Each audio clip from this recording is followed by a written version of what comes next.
Hi, my name is Brice, and I wanted to talk to y'all today a little bit about conflict. In Ephesians chapter 4, Paul writes, "Let us all speak the truth to our neighbors, for we are members of one another. Be angry, but do not sin. Do not let the sun go down on your anger, and do not make room for the devil." You see, Paul knew the importance of speaking truth to one another. But he also understood that with speaking the truth sometimes came conflict. Now, conflict in and of itself is not inherently a negative thing. It is the manner in which conflict is dealt with that makes the difference. There are a few types of conflict that clergy are likely to encounter in their vocations. The first is with parishioners. One example is I once had a church member who became disgruntled with the Sunday services in that they did not end exactly at 12 o'clock. Now, they had made a couple of snide remarks in passing that I brushed off, but never actually came to me with the intent to talk about it. And I realized that they started complaining to many of the other members of the church about their frustration. And I knew that something must be done.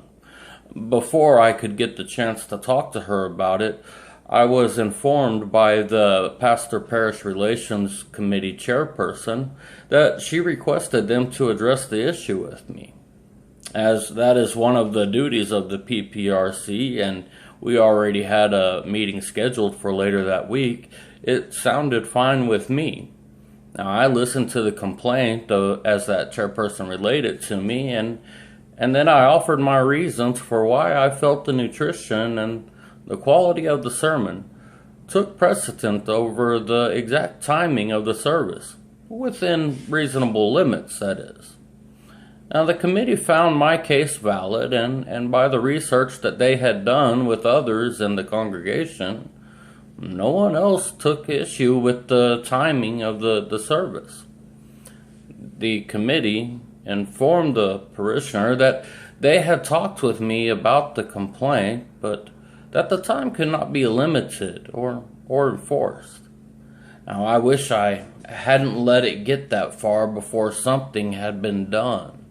I knew she was still not happy, so I asked to visit and to speak with her. I listened carefully to what she had to say, and I think that's really important, that always make sure to listen carefully to what they're saying beyond the words that they're speaking, where their argument is coming from, and if there's something deeper going on. And then when I was given my time, I framed my argument into the theological framework that showed I was taking her best interest at heart in the way I was preaching my sermons.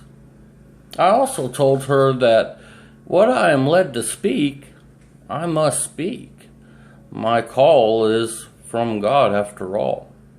But I did promise to trim what I can to make the services a little bit timelier.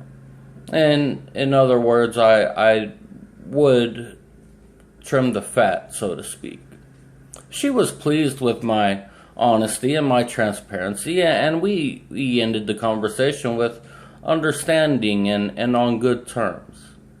Now, clergy will face conflict with others beyond the congregation. Sometimes it is with other clergy when dealing with opposing theological or leadership perspectives. You see, when the conflict is over perspectives, they are what Williman calls substantive.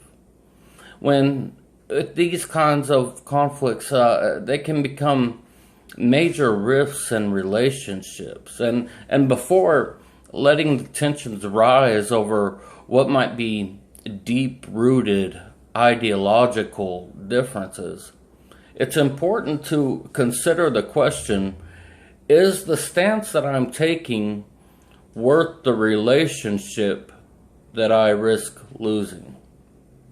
Now, with the thousands in America alone, it's likely that there have been denominational splits over smaller issues than the one that you might be facing with another clergy member.